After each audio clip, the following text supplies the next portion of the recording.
हिंदू हृदय सम्राट बाळासाहेब ठाकरेंच्या विचारांचे मावळे आणि तिकडे जमलेले आहेत कोविड मध्ये मढ्याच्या टाळूवरचं लोणी खाणारे कावळे।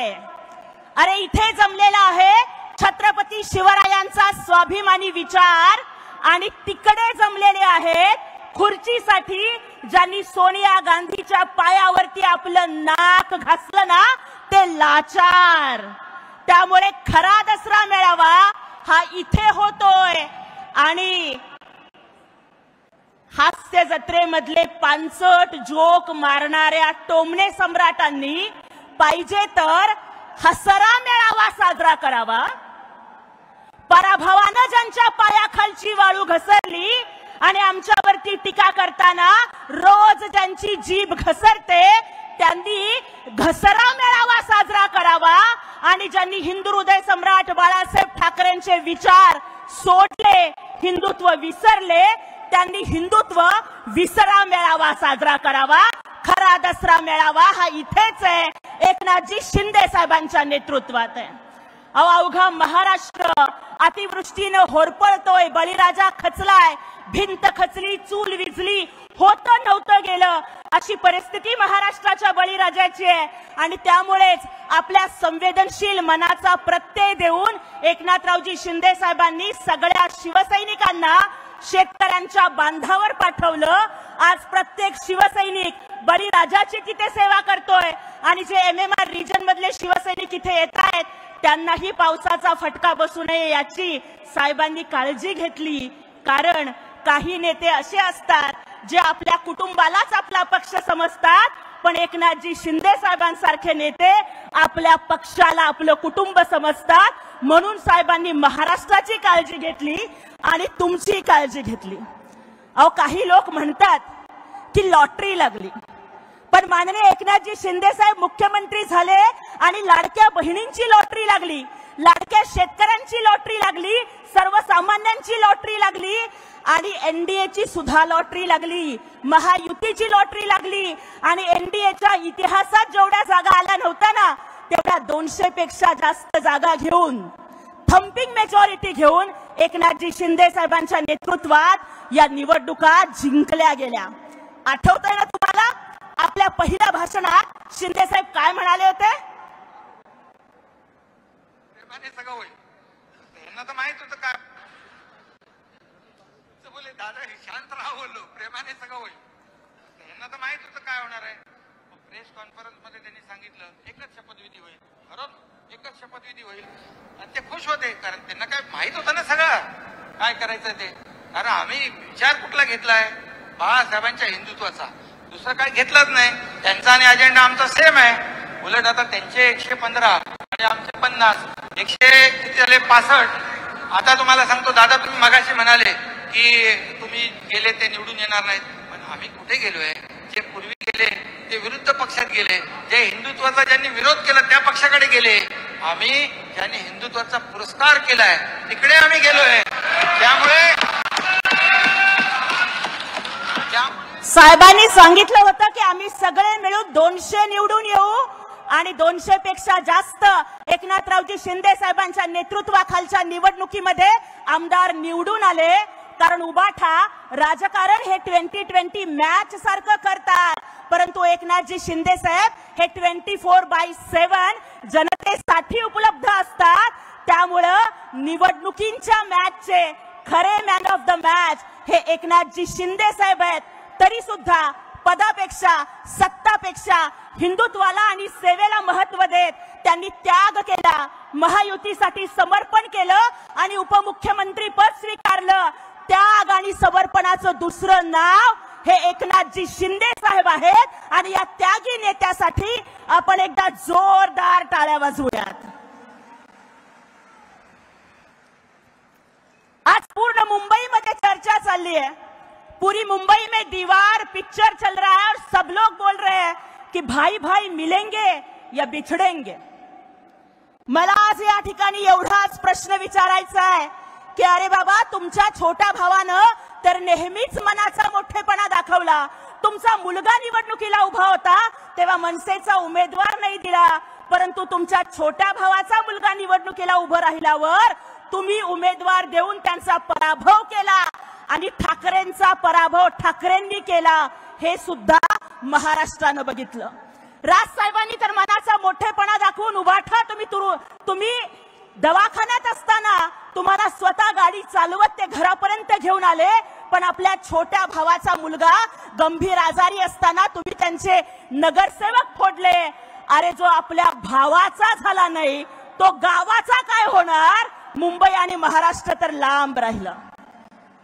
मुंबईमध्ये जेव्हा पूर आला होता तेव्हा हिंदू हृदय सम्राट बाळासाहेब ठाकरेंना, ज्यांनी मातोश्रीवरती एकटे सोडून 5 स्टार हॉटेलमध्ये स्वतःचा वाढदिवस साजरा केला, अरे जो आपल्या बापाचा झाला नाही तो मुंबईचा आणि महाराष्ट्राचा काय होणार आहे? त्यामुळे दोन भाऊ जरी एकत्र येत असतील त्यांना शुभेच्छा. और जब ये भाई हमारे लाडले भाई से पूछेंगे कि हमारे पास ठाकरे आडनाव है, हमारे पास मातोश्री है, हमारे पास सहानुभूति है, हमारे पास गद्दार फिद्दार खंजीर अंजीर है, तुम्हारे पास क्या है? तेव्हा एकनाथजी शिंदे साहेब सांगतील ताठ मानेनं, मेरे पास लाडली बहीण है, मेरे पास हिंदू हृदय सम्राट बाळासाहेब ठाकरे के विचार है, धर्मवीर आनंद दिघे साहेब के विचार है, और मेरे पास शिवसेना का धनुष्य बाण है. आणि म्हणूनच या संवेदनशील नेतृत्वासाठी आपल्याला उभं राहायचंय. अरे तुमच्या पेंगविनला आमदार करायचा होता तर 2-2 आमदार तुम्हाला तिथं बोनस द्यावे लागले, पण यावेळेस लाडक्या बहिणींनी तुमच्या पेंगविनला 70,000 वरून 7,000 वर आणलं, 7,000 वर. आणि त्या पेंगविनला पाय लावून पळावे लागलं.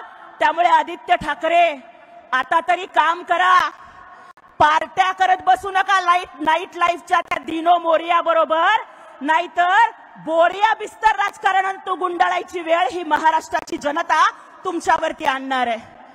अरे मी मुख्यमंत्री, माझा मुलगा कॅबिनेट मंत्री आणि शिवसैनिक रस्त्यावरती, हेच धोरण तुम्ही अवलंबलं म्हणून महाराष्ट्राच्या जनतेनं तुम्हाला रस्त्यावरती आणलं. तुम्ही तुमच्या मुलाला मंत्री केलं, पण माननीय एकनाथजी शिंदे साहेबांनी स्वतःच्या मुलाला मंत्रीपद नाही दिलं, त्यांनी एका सर्वसामान्य शिवसैनिकाला मंत्रीपद दिलं. आणि हिंदू हृदय सम्राट बाळासाहेब ठाकरेंच्या काळात जो शिवसेनेचा दरारा दिल्लीमध्ये होता तोच वाढवण्याचं काम शिवसेनेचे दिल्लीतले मावळे माननीय डॉक्टर श्रीकांत शिंदे साहेब करत आहेत.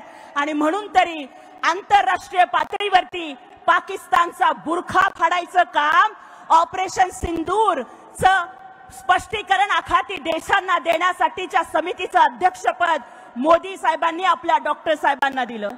उपराष्ट्रपती पदाच्या निवडणुकीत उमेदवार प्रतिनिधीची जबाबदारी पंतप्रधान मोदीजींनी डॉक्टर श्रीकांत शिंदे साहेबांच्या तरुण खांद्यांवर दिली आणि त्यांनी ती. Turn your LinkedIn profile into a lead generation machine using AI. Yes, you heard that right. By building a strong personal brand on LinkedIn, you can unlock hundreds of free leads. काम आमचे doctor श्रीकांतजी Shinde साहेब करतात आणि त्यांच्यासाठी मला एवढंच म्हणायचंय की जिंदगी की असली उड़ान बाकी है, जिंदगी की असली उड़ान बाकी है, इरादों का असली इम्तिहान बाकी है. अरे अभी तो हमने नापी है मुट्ठी भर जमी, अभी उड़ान के लिए पूरा आसमान बाकी है.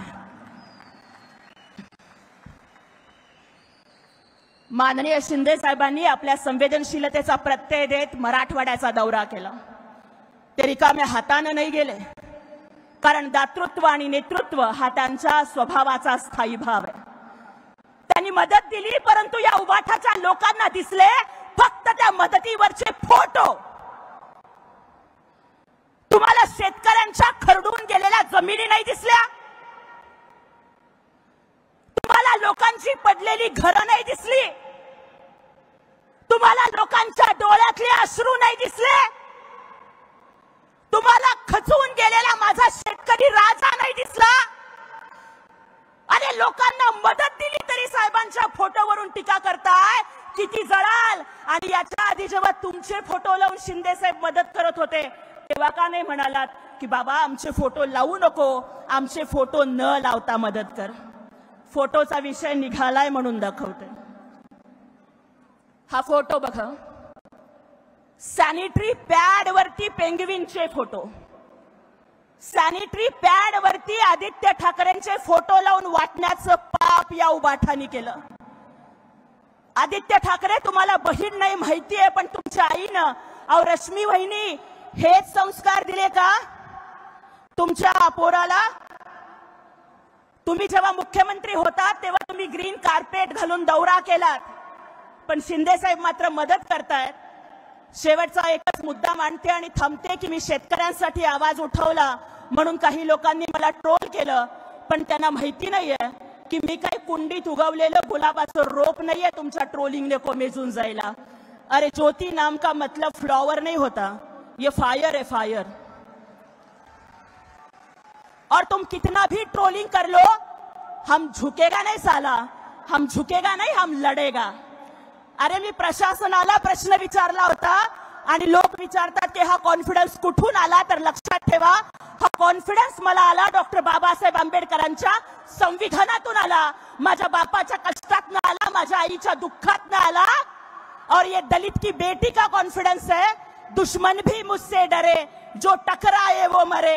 अरे चीरती है दुश्मन का सीना, मैं वो गोली हूं, भीमराज की बेटी मैं तो जय भीम वाली हूं. वेळ संपला म्हणून चिठ्ठी आली आहे.